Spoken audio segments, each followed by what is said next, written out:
What is up, guys? Sumi here with ThoughtCast, and today we're going to be talking about the 7 reasons why nice guys finish last. Now, there's more than 7 reasons, but I've tried to compartmentalize this in the best way I can to basically give you as much information in the most condensed form as possible. There is a reason why nice guys finish last. There is a reason why this happens over and over again through society, where guys are just unable to get the girl even when they're doing everything that she's asking for.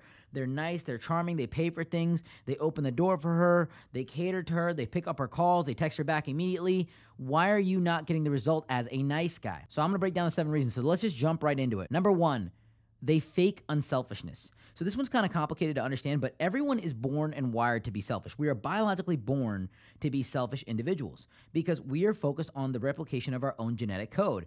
And to basically summarize that, we're focused on our own progeny, we're focused on our own kids, we're focused on us, us, us. That is how biology has hardwired you. And in the matter of your own biology, you're designed to gather resources, procreate, and do everything in your own favor. So nice guys oftentimes act very unselfish. They say, oh yeah, you can do this. Oh yeah, I'm very nice. I can do this, that, and the third for you. And that creates an aura of fakeness, because the reality is you are a selfish individual. You do things because you benefit from them. Every single decision that you make in your life is designed to bring you happiness, not only in this moment, but in the future. Now, it's up to us if we want to delay that gratification, but in the general aspect of life, we are very selfish. So nice guys tend to fake unselfishness, which automatically rubs you the wrong way, because subliminally we are wired to detect when someone is not doing something for the right reason. Basically creates a red flag in our system when we're scanning out. And so if someone's being too good, we think it's too good to be true, and that indirectly pushes us away from someone that's being too good. Number 2, codependency. Nice guys tend to base their happiness in the foundation of the relationship that they cultivate with the girl, and when things don't go well, they end up getting upset.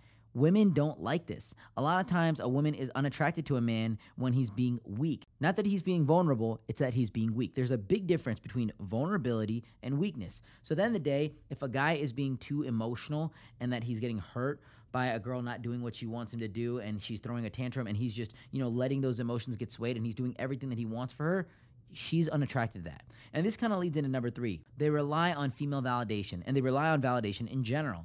Women don't want a man that's too available, that caters to them. And a lot of women will say, oh, no, I want a man that does this, that, and the third. But the reality is they don't. The data science shows us. In fact, she wants a man that would rather prioritize his career and himself over her. And this is something that a lot of women don't agree with when I say it like that. But if you apply it to a relationship, why would you want a man to do everything for you? Really think about this for a moment here, because if he's doing everything for you, he's basically your slave. He's basically your inferior. And when that happens, you begin to lose attraction for him because he's not challenging you and he's not equal anymore. So you want a man that prioritizes himself and does things for himself, taking care of his health, taking care of his business, taking care of his family, aka you once you get involved in that, and taking care of his own spiritual, mental, emotional, financial stability. This is very important. Women are attracted to men that are focused on a mission. When a man is focused on a mission and can take this woman on his journey, that's very attractive. But nice guys are often so focused on a woman being happy in what they're doing, and they care more about a woman's opinion than their own opinion. And so at the end of the day, it's not something that she wants to chase. It's not something that she wants to be around. Number 4. Now, I don't know how to title this one, but what you'll see over time is that nice guys do end up getting some girls. They just don't get the girls that they want. They don't get the high-value women, the ones that have a lot of abundance, and the women that are very, very attractive. They get women when they start to lose their options. When women start to decrease their aggression in the dating market and they start to dry up in their options, they start to settle for nice guys. And that's not because they want these nice guys in a first option choice. They settle for them because they don't have the other options. So nice guys do get women, but they get the women that settle for them, because women, especially ones that are young, crave volatility. They crave intimacy. They crave that spontaneity. They crave that intense aggression and attraction that you have in a masculine man, in a high-value man.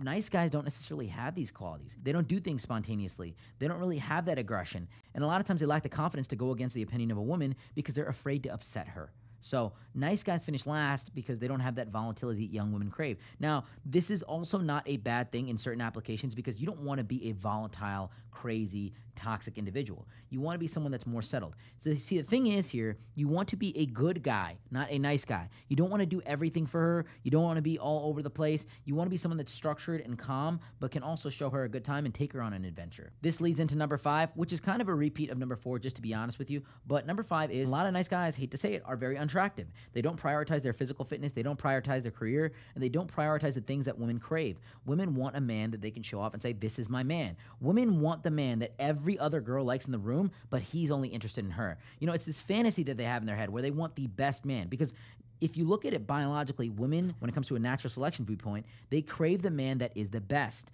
So in order for you to be attracted to a woman, you have to intrinsically be the best in the proximity of that woman. Now, this is difficult to do, and it's not always applicable. But if you're able to compete and you're able to be in that competition state, women will like you. Women like a man that is attractive in a lot of different aspects. He's this tall. He does this for a living. He does all these things on a checklist. It's not that you're going to satisfy every single one, but you have to satisfy a majority of them and then really make up the ground with your personality in the way you treat her. And a lot of times women lose the attraction in a man that's nice because he's not confident. Because like I said before, he's not confident enough to go against her opinions and really challenge her and really stand his ground on what he believes in. This goes right in number 6.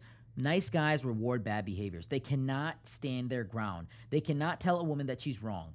A woman will push. She will push you, and she will see if you will set boundaries. And a woman will respect you a lot more and actually love you a lot more if you are standing for what you believe in. See, a woman does not want to be controlled, and she does not want to be dominated, but she does want a man to lead the relationship. She wants that masculine energy to fill in the void of where she can't really make the decisions for herself. She wants a man to say, hey, 8 o'clock, I'm picking you up. We're going here. Be ready. I'm going to be there at 8 o'clock sharp. I'm not waiting for you. That is sexy. That is attractive because it gives a woman structure, and women value that because in the world of a woman, she's very resource focused, and resources are typically allocated with structure. So if you're providing structure, if you're providing confidence, and you're allowing her to understand that you're going to disagree with her on certain things and you're standing your beliefs, that is something that's very attractive. Number 7, last but not least, being nice, being genuinely a nice person often reduces the idea of scarcity. Because why are you being nice to me? See, kindness is often taken as a weakness in today's generation. And this is like the silver lining here, where it's okay to be nice to individuals. It's not your duty and job to be mean to everyone. That's not what I'm saying here.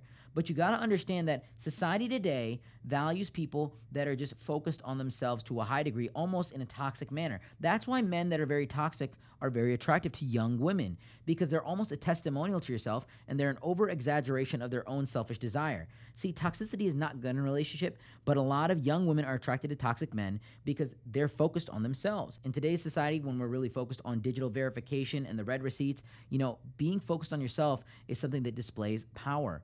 And being nice is something that is often seen as weak, and this is incorrect. So sometimes being nice, even though it's the correct thing to do, is seen as a weakness. And that's something that's okay, because if you're being nice to people and they see that as a weakness, then they're not the right people for you.